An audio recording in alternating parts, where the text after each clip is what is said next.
breakout 04A VSCR group identity challenges. You take notes there.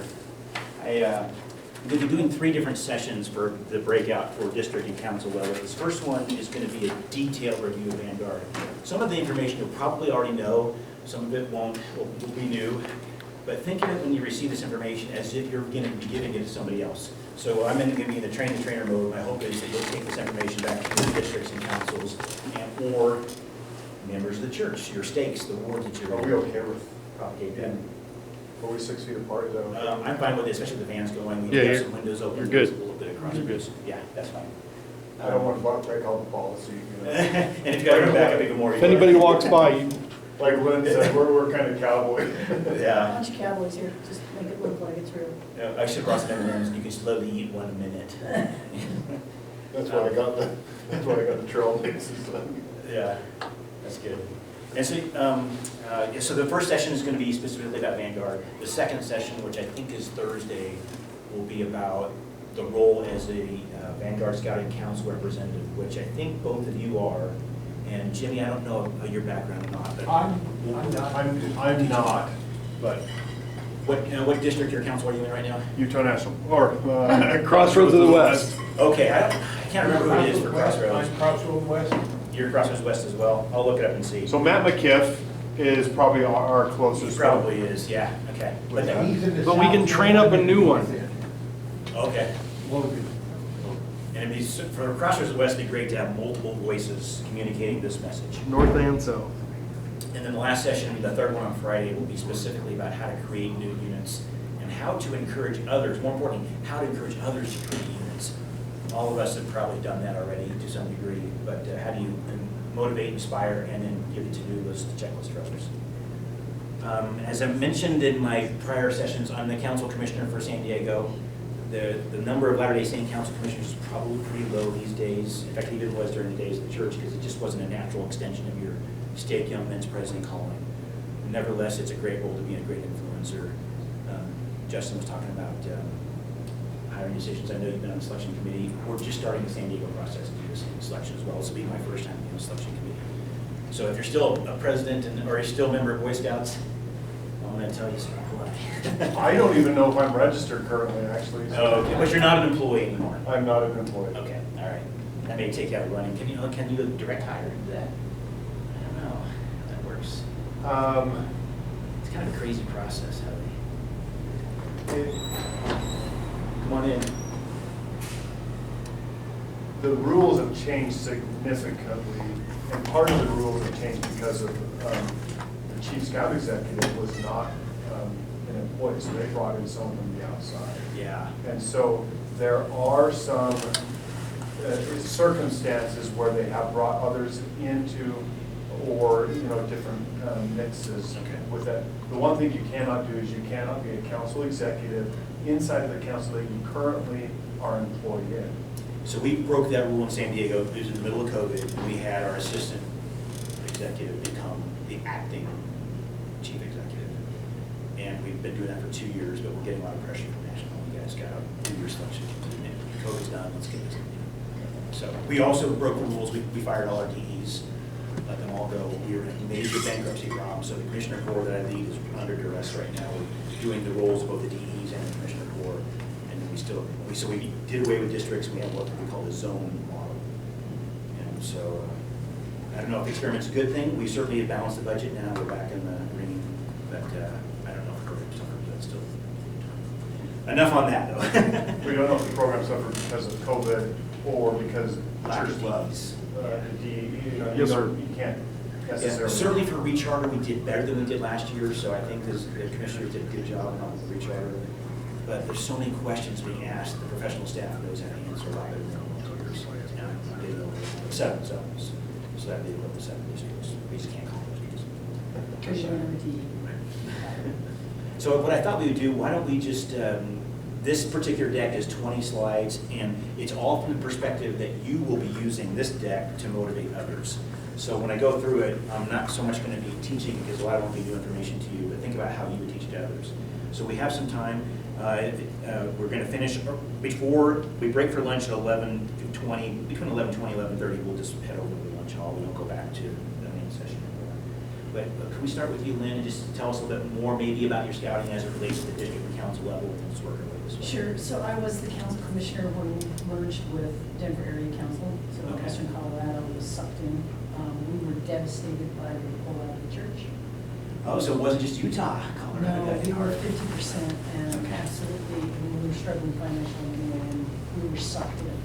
Okay. And so we lost our name, our identity, so it's been a tough transition there, so I was serving as the council commissioner. We have worked really hard from Western Colorado to try to get involved in Denver. It's, from my house, it's 4 hours away. Okay. So that's been really hard. Clay is 7 hours away from the council office. So that's really hard for us. But I've been asked to serve as the council representative for Denver. Okay. And so trying to get over to, or now Greater Colorado, I guess has been announced a couple weeks ago, Greater Colorado Council.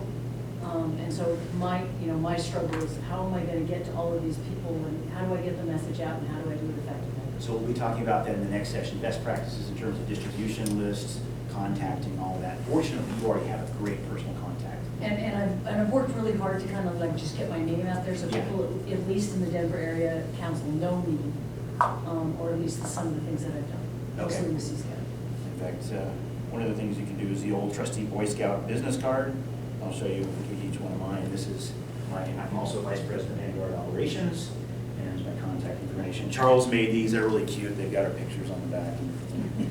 Feel free to reach out anytime if you have any questions. They're really cute. I don't know if that was a good thing or bad. But each of you could, as you were mentioning, Lynn, that's a great way to get it out.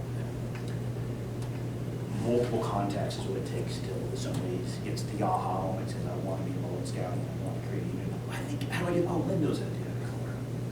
All right, Justin?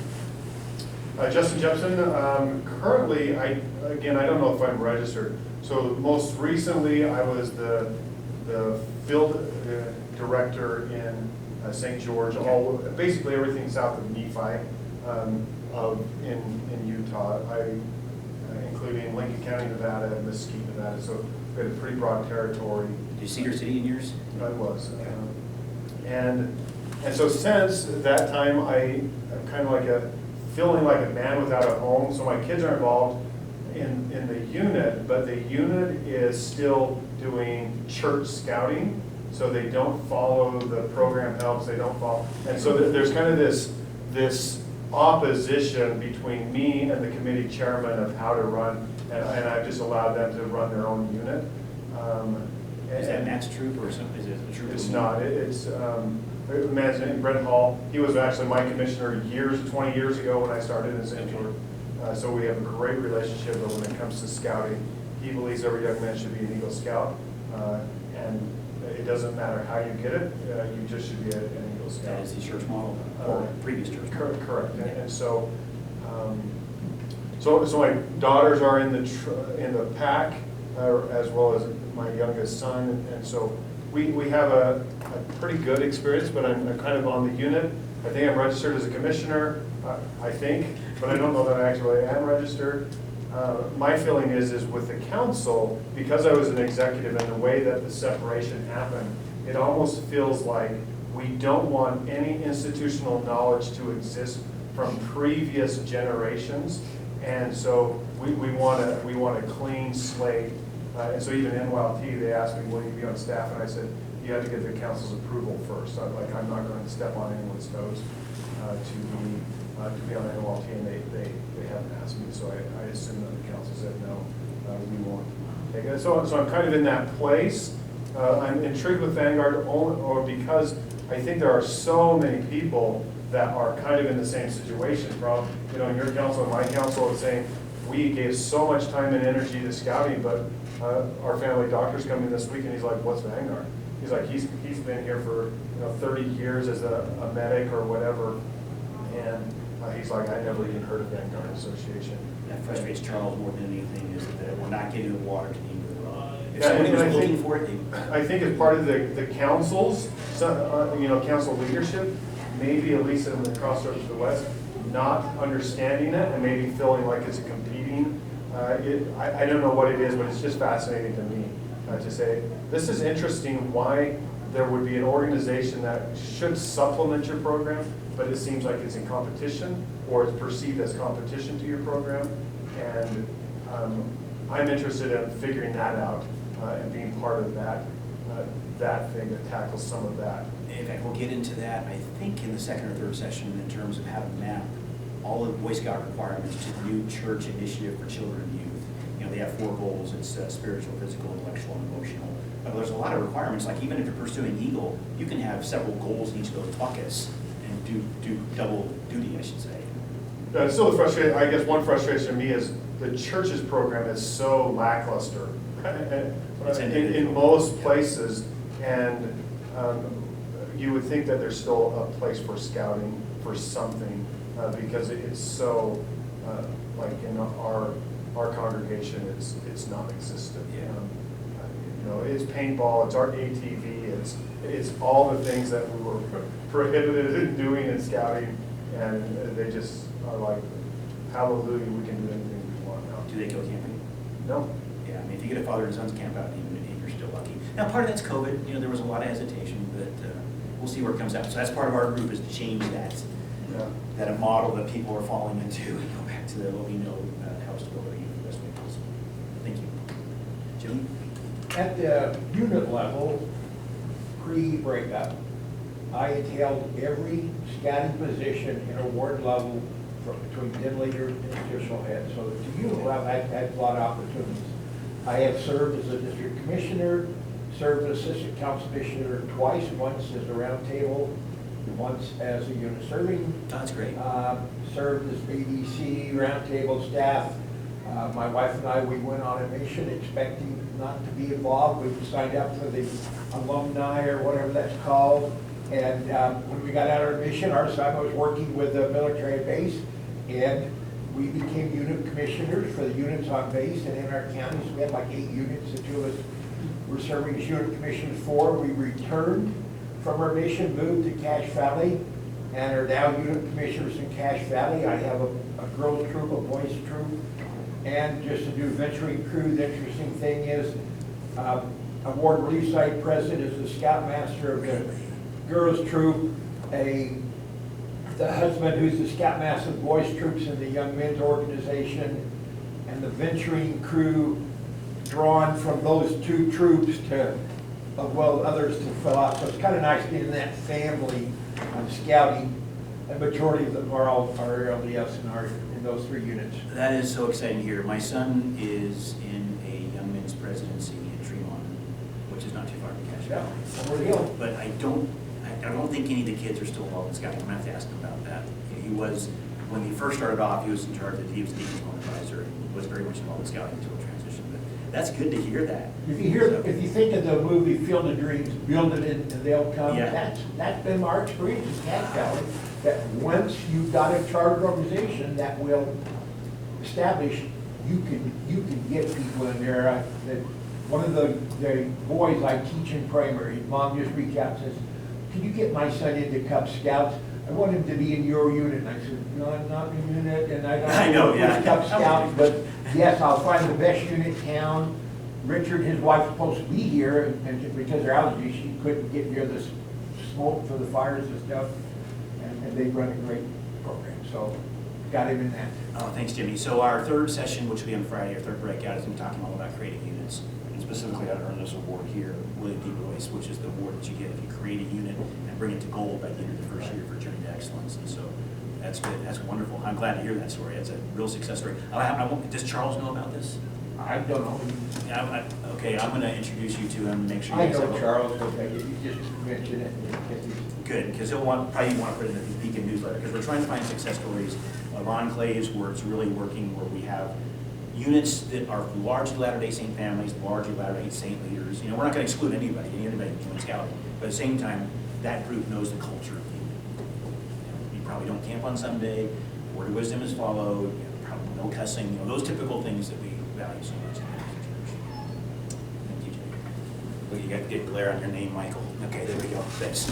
I love the varsity shoulder loops. That's great. Tell us your story. Just I'm not sure what. Well, what we're talking about is our experience at the district and council level. District, that was my, other than being scoutmaster, committee chairman on the unit level. As a district, I was the varsity scout district chairman for a number of years, varsity commissioner for the district. What district council was that? Back then it was Teton Vegas. Okay. Now it's Grand Teton. I was a council varsity scout commissioner. Very fortunate to work with Bill Christensen. It was an interesting experience meeting the president of Ritz College, Reverend Schultz, and some other top leaders. Like, it was scary when I looked around. I was just youngest in the room. But it was interesting to be in that environment.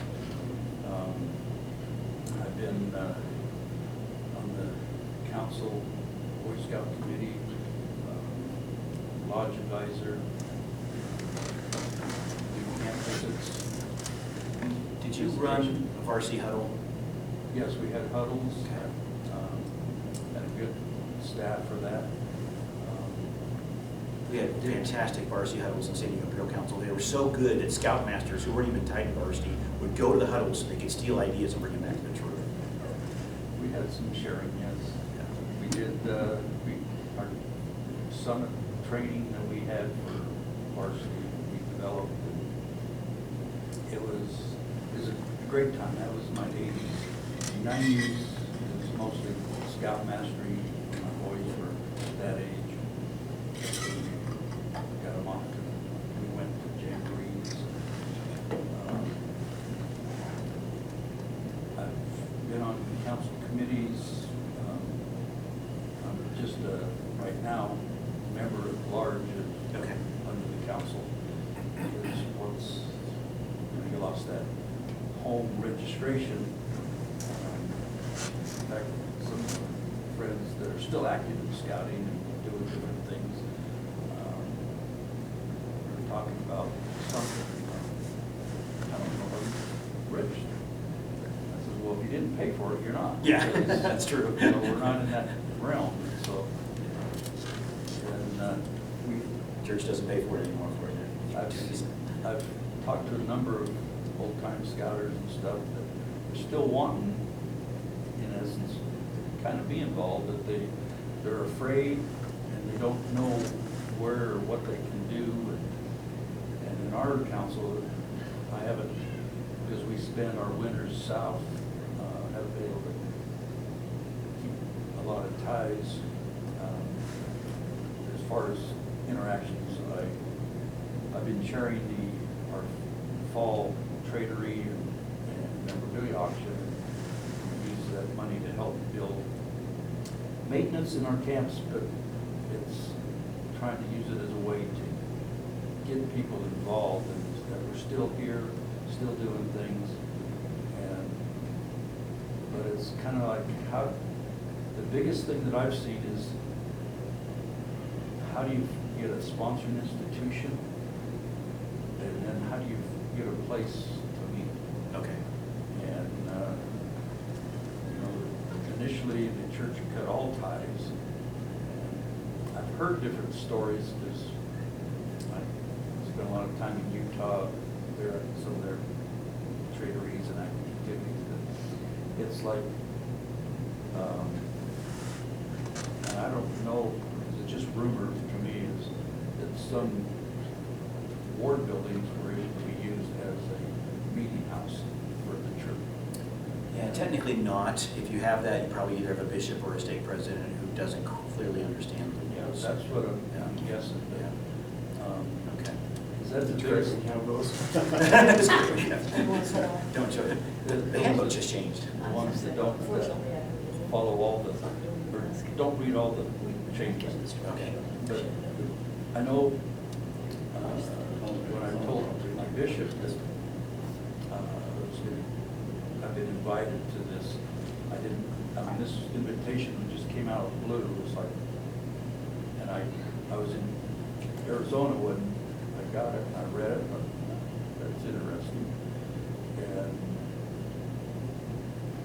then I thought, well, when I got back home, talking to my friends and stuff, don't know anything about it. And even when I talked to our council exec, he says, yeah, I know about Vanguard, but I don't know, you know. The main thing is, how did I get invited? I mean, you got all of a sudden like, am I the only one in the council? Wow, that's interesting. Well, we did try various means through social media, email distribution lists to try to push this out. Technically, BSA has an email list of something like 200,000 Latter-day Saint Scouts and Scouters. We tried to push it on that, but I don't think it ever happened. When that happens, we get huge participation. Our first Vanguard conference was virtual. Well, in fact, this is a great segue. Why don't we just dive into the brief here? And this will give you some good background on it. Here's the timeline of how we started. First off, May 8th, 2018 was a really key day in all this. Does anybody know what happened on that date? That's when it was announced. That was when it was announced. I didn't know exactly where I was. I was at my office, got the email, church is leaving scouting, 19 and a half months before they leave. As a scoutmaster, he quickly calculated, okay, if you're first class now, you can still make Eagle. You know, there was enough time, and that was the mode we got into. Because the church was, moms want their kids to be Eagle Scouts because that's the best indicator of serving mission. That was May what? May 8th, 2018. That was the date. So that triggered a bunch of events with Charles Dahlquist, also Mark Francis, who's not here, but was key in all this. Mark Francis was the lead for the LDS BSA Relationships Committee, which is in Salt Lake City, right across the church office building. He was an employee of Boy Scouts, but totally dedicated to the church and has been with the church. And there have been others. Brad Allen, who was in our conference, had served in that role previously. So they got together and decided, let's create an organization that will help to continue to champion scouting post-church divestiture, post-church exit as charting partner. And that's where Vanguard came. And so we organized it in late 2019. We held our first, so church discontinued on January 1st, 2020. We launched Vanguard with a new religious award and with promotional materials for such things like how do you create a unit, how do you find institutional ed. A lot of those questions you were asking, Michael, we're going to answer in our third session on Friday. We held our first annual virtual Philmont. We are so excited to come to Philmont, and then COVID hit. And it's like we were halfway into planning this thing when March, I think March 11th was the day my office shut down. And so we went into virtual mode, and our first virtual conference was really well attended. It was a Friday evening and on most days Saturday. We had 650 participants on that virtual conference. It was phenomenal. And I think part of it was we got to use that BSA distribution list to hit a lot of people, and people joined in. And then also a lot of curiosity about the members of the church. Where is scouting really going? What does it mean? Is it a bad thing? Is it a good thing? Unfortunately, when the church left... Are you sinning? Can you? Yeah, there was a lot of ambiguity, and this battle is still playing out at the state and ward level about whether you can participate in scouting. Did the church leave for a reason other than what they said? And the only reason they said they left was to create a worldwide youth program. That is the official answer, worldwide youth program for children and youth. Not only did they leave scouting, they also left Cub Scouts and young women's program ceased to exist. It was all replaced. All those were top-notch programs because none of those were really effective outside the United States and Canada. And so the goal was to create a program that we could apply to all. We had our second virtual Philmont in 2021, and now here we are in 2022 with our first back to in-person. This would be the continuation, what would have been the priesthood leadership training conference, or what was called LDS Week. Back in the day, you'd have 600 members of the church just flood Philmont. It'd be huge. Neil's been to several of those. Unfortunately, this is my first one. I don't have that legacy in me, but what a great event those were. As I mentioned, this deck is, think about it as if you're presenting this to someone else in your district or council. You will get all the materials we're presenting will be given to you later on, so you'll have this together. What is Vanguard for? Well, it's an independent worldwide organization. You can compare it to like the Catholic Committee on Scouting, other things like that. The Church of Jesus Christ of Latter-day Saints has no relationship with scouting. They have delegated to Vanguard to continue to run a religious awards program. They know we're running it. The Duty to God that we announced yesterday is a fantastic achievement. It's very hard, as you can see. It's a great achievement, and they're They allow us to run that. They also allow us to perform priesthood ordinances at major scouting events in terms of being the chaplaincy for Latter-day Saints. We have the chaplain that you all saw at church, Mark, is an example of that. And we'll have them at the Jamboree next year for both World and National Jamborees.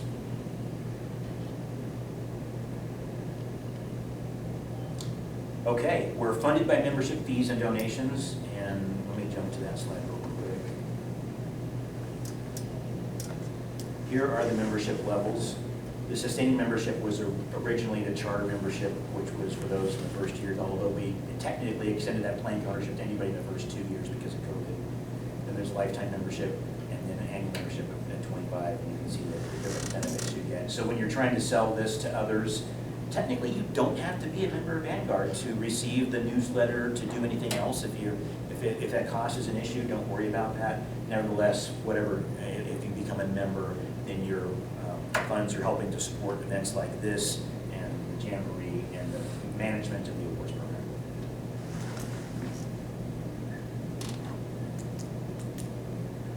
Feel free to jump in with any questions. This is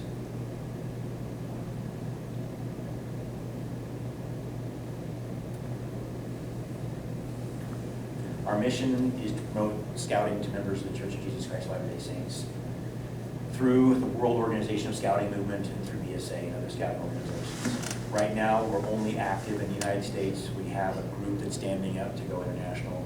But probably our first country will be Japan, because Mark Francis is closely associated with that. We have an active volunteer pool in Okinawa, Japan, for promoting scouting. I think that's a key, that's a key thing that this started was, this is an international emphasis for members of the church, not just, so you had Boy Scouts of America, right, that was just church, and that was primarily where the church was founded, but they didn't have an international relationship. But this encompassed the whole world then. Yeah. And it said it's encouraging scouting, it's encouraging the World Brotherhood of Scouting, I don't know how they call it, if they only call it World Brother, World Organization of Scouting. World Organization, is that what they call it now? Yeah. And all those things, and so I think that's an emphasis of saying, this includes everybody now, whereas the church's representation was only in the United States. It had been Scouts Canada, but that had been gone for a period of time. And what's interesting to me in being in San Diego, I saw a lot of Mexican troops that were Latter-day Saint troops. And I go to the woman who was in charge of the troop and say, how did you form this? We just formed it at the ward level. Does the church know you did this? Well, they don't even know. I mean, it wasn't like they were hiding it. They just weren't told to do it. But they're such an example of scouting from missionaries who go to Mexico and they talk about it, and then these units pop up. We have an international jamboree each year, international camboree each year in San Diego. It'll be happening in September, and about half the troops come from Mexico that participate in that. Several of them are Latter-day Saint units because of just the way it is. So you're right. We want to emphasize that. We want to encourage members of the church to continue in scouting and be involved in that. And that's going to be largely dispelling rumors and helping them to understand the value of continued participation. And if they see it as, for example, an extracurricular activity like sports or band or something else your youth might be doing, not as a competition to the new youth program, then perhaps it would be easier for them to do that. There's also families that have legacies of 3, 4, 5 generations of Eagle Scouts or membership in scouting, and they would want to preserve that for their kids. And then promote the LDS, the religious award, which we're going to be doing, spending a lot of time this week talking about it. So here's our board of trustees. A lot of people are like, well, who is Vanguard? How do I trust these people? Who do I know they are? You'll know several of these. Lyle Knight is here with us this week. Charles, of course, as well. Several of you probably know Mark Francis and the prior role he had. Fantastic folks. Chris and Wayne Perry are wonderful as well. Wayne was a previous chief scout executive for BSA. All of these are members of the church. Chris and Wayne were fantastic. I was able to serve in what was the first linked troop national boot badge course. I was a troop guide there. That was held in February 2020, just before COVID hit, at Bechtel Reserve. It was really cold, but we got it done. And Chris was the scout master for the women, and Wayne was the committee chair. The way it worked is we had a girl troop and a boy troop with a committee that ran both, and we were trying to mimic that model with 8 boy patrols and 8 girl patrols. And that was a lot of fun. that's our board. Our operations team is, you'll see leadership here, I'm Trevor on the left, that's my team. We run the Vanguard Religious Awards as well as the Vanguard Scouting Council representatives. They all report up through this chain. Matt McKiff, who's the VP of Programs, he's running this conference. You've seen Matt already. Mark Francis is the registrar. And Neil was in the back, he's the VP of Communications, got a team that runs our web. Thank you. Can I borrow like another 10 minutes since lunch doesn't start until 11:30? You have to ask them. What do you guys think? It's okay. Well, you don't die. As long as we don't die? Okay. I'm gonna go a little faster. I'm on slide 7, we got 20 to do. This will probably be your key slide in describing what Vanguard is. I would highlight number 3 as being a key mission for us and perhaps our most expensive mission.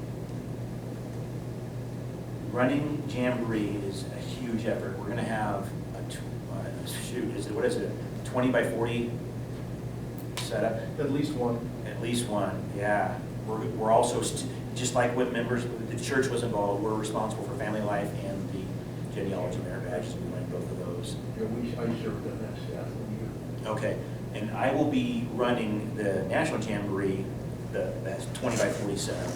And Neil will be running International Jamboree, so we're looking for volunteers. You got my card. If you're interested in helping out in the future, just let me know. It's gonna be a great event. Unfortunately, for only 3 days. We're going to say, who has the better perks, Neil or no? He'll have the toughest job staff. It's harder because we've got plenty of volunteers in the US. We don't have folks willing to go all the way to Korea to serve in a booth. And there's only 3 days separation, so if you wanted to do both, if you could, it'd be tough. You know, like we can't make one kit and then ship it to Korea and have them use it again. We got 2 separate kits and have them ready to go. So that's what we're wrestling with, but that's a big job of Vanguard. Sponsor, number 5, we sponsor conferences like this one. And then number 6, we'll go into that in more detail on our other breakouts of how to integrate the youth, the new church child and youth program with Scouting. You've all seen this path, this quote before. I think as members of the church, we embrace this. It's so key. Our duty to God is paramount in what we do. The whole movement is tied to helping the youth be better. And one of the selling features that we have about continued scouting is, as Latter-day Saints, when we build a troop and we have a non-member join the troop, that's totally fine. That may be the closest thing to religion that those kids get if they're not members of the church by participating in scouting. And we know the mission of scouting is to promote ethical and moral decision-making for youth throughout their lives, including as adults.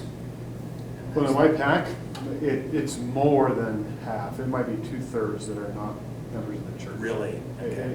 It's kind of, you know, their parents come, they're all tattooed, they're here, you know, it's all kinds of things, and it's. Do they change their language? Are they respectful of that? They are, but, you know, and we always open with prayer, Okay. all the things. It's a very religious community unit, but you know, it's just amazing because they don't have options, and they don't have the stigma associated with the church sometimes of saying, oh, can I do it, can I not? They're just looking for outlets for their Yeah. boys and their girls. I want my kid to do this. Correct, and so they're like, oh, yeah, we want to join, and we have a lot, and it's great. It really is an opportunity for them to have light in their life that they might not otherwise have. Now, you bring up, the sounds we suggested, I had met another Scoutmaster from our Vanguard group, I can't remember who it was, but he mentioned that now that I'm a leader in scouting post-church departure, I'm working with volunteers to set families. Meaning before, everybody was involved in scouting.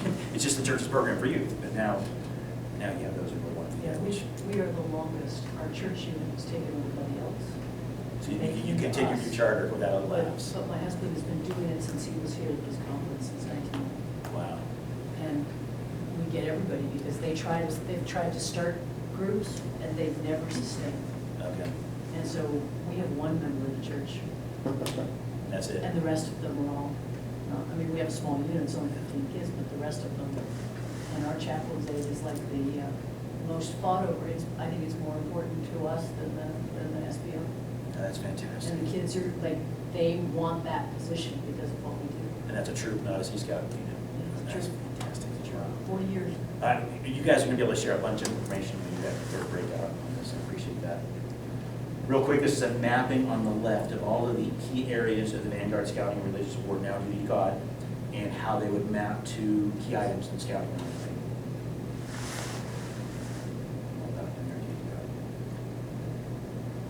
Light Truth Awards for Cub Scouts, I think most of you know about that. The requirements can be found at vanguardscouting.org. This website can answer all of your questions. It's a really well-managed website. Everything is there. The problem is hardly anybody knows about it in church. We just need to find a way. And a lot of that's going to be word of mouth, handing out your business cards, telling them, hey, go to vanguardscouting.org, take out the paperwork. Sign up for our newsletter.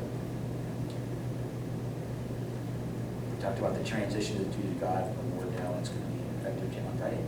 So why did it change to silver? Did I miss that, or it just they like the silver better? Yeah, Charles. Because of the buffalo head, or? What happened early on, we did not want to use any symbols of the church, and as you'll see, original Duty to God award had the angel Moroni trumpet, if I remember correctly. And the ox head, yeah. Yes, And we thought even just using the Duty to God on there would be a little bit too much. We were told not to use the church symbology. So the first year we didn't. We went to this plain working of it, and then Charles thought, you know what, it's too confusing. People don't know what Vanguard is, they don't know what Duty to God is, so we brought it back. Is that a good explanation, Neil? It's great. Okay. We also, it was really harkening back to the tradition and history of the original Duty to God award. So you have the same colors. Yeah. So the medallions were silver. So both you had the ox, the head, and the angel Right. Moroni were both silver. True, Yep. they were So silver. you have Yeah, it had green. the fleur-de-lis with the angel Moroni over the top. Was of it. That was silver. the old On My Honor award. Mhm. And Duty to God was always the ox head, yeah. In the military, silver outranks gold, or well, technically it's silver. Yeah, we don't know how long we spent discussing this. I'm sure. Yeah. I just didn't know if you had more than. It's always fun. Tradition, set it apart, allow us to reintroduce it, rebrand it a little bit, but there's, it's a really interesting, now that we've gotten the distance that Trevor indicated from, the separation, we have so much permission now from the church to be able to do things like this, and like, for instance, at the next Jamboree, they've given us the responsibility to organize all the LDS chaplains at the Jamboree. So it's a better environment, but we still have to be very careful not to use any imagery from the church. I have a granddaughter who's not registered scouting, but wanted to earn this award. Is it only for people who are registered scouting that earn this Duty to God award? Yeah, you do have to be registered. Yes, you have to be registered We with don't. scouting. Yeah, it is the official scouting religious award for Latter-day Saint scouters. Yeah. And so maybe have her, is she a Cub Scout age? Maybe she. You gotta get her in Cub Scouts. 15 should join. Oh, she's doing Boy Scouts, yeah. Yeah. That's great. And it sounds like you already have girl troops in there, yeah, that's fantastic. Some testimonials that might help in selling the award. It's a really hard award. This Duty God is not the old Duty God. It's much more difficult to earn. It's almost equivalent, what Charles wanted was something almost equivalent of being an Eagle Scout, where when you earned it, it was a big deal to create that celebration. So we don't, and we only have like 150 people that earned it. The It's other about- one was pretty easy. The Well, Duty to God was a little. Yes. When the old award existed, it was a little. So this would also be the award that would give you, well, as adult dispatch, or that's the, now the non-award for religious scouting. And we've had several non-members earn it too, which is amazing, because you have to learn a lot about the church mission prep. So in trying to promote Vanguard, we have a website, we have social media, we have a newsletter. Just remember those three things, all of which the goal of all three of those is to pull people to the website as a center place of knowledge. Neil runs a good campaign. About every week or two, we're posting something on social media. We did a July 4th celebration. I suppose we'll do some recaps of this conference, things of that nature. Working on it right now. And it's Facebook, Instagram, what else do we do? Is that it? YouTube will place things there that are more longer form videos, like all the recordings from this conference. We're going to make available at some point on that YouTube channel. Okay, same thing there. Love to see pictures. In this case, you have both Eagle Scouts and Vanguard Award recipients. We had a group that they all got it at the same time. It's fantastic, both awards at the same time.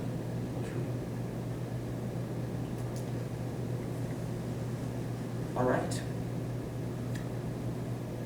This picture means something to me. It's a stock print actually from Vanguard, but the Troop 702 that I helped form to get my William D. Boyce Award, I was the committee chair for it. This is Eric Gimmel. He was my scoutmaster And this is Andy Zinniger, the assistant scoutmaster right here. And Andy and I were co-scout masters back in 2000 timeframe. I was Troop 711, he was Troop 715. In 711, we had 2 patrols, the Slurpees and the Big Gulps. You guys catch that? We got it. It's coming up here in a couple days, right? Yeah, it is. That's right. Day we get off, you can go get your blood Go gold. get it all. Or your, 7-Eleven. So at the time, Andy was not a member of the church, but he ran an LDS troop. There's 2 callings you can have in the church where you don't have to be a member of the church. One is scoutmaster, used to be. The other is nursery leader. So he held both of those callings. And I went to what was a little Philmont that we had at Matagway Scout Reservation, San Diego. He and I were both scoutmasters. It was just for members of the bishopric to be attended. But both of us had a member of the bishopric who was sick, and so at the last minute, he and I were called on Thursday night to go out there. We shared a tent. And as we were falling asleep, I talked to him for an hour. I said, Andy, both your boys are on the track to go on missions. Do you want them to go on missions? Yes, I want them to go on missions. Your wife's a member of the church. She wants to go to the temple. Are you supportive of that? Yes, I'm supportive of that. So why aren't you a member of the church? So he spent the next hour giving me a non-answer, and I just made a mental note of that. Fast forward 6 months, I was called to be the stake young men's president in my stake. And 2 weeks before that, our previous stake young men's president was released, and I had this impression, you're going to be the next guy. It just, sometimes you get that in the calling, so I got that exact impression. And 2 days later, I was at work typing an email, and the impression was, you need to think about your counselors now. I'm not even in church setting, typing an email. So you need to think about your counselors now, kept coming to me. So I immediately said a prayer, and his name came up, and I went to church. So fast forward 2 weekends, I'm called on Saturday morning into the stake president's office. They extend the call. They said, tomorrow is stake conference, we need your counselors now. Did you already have in mind? I said, yeah, I've been told this was coming through the Lord. The problem is one of them's not a member of the church. We gotta fix that.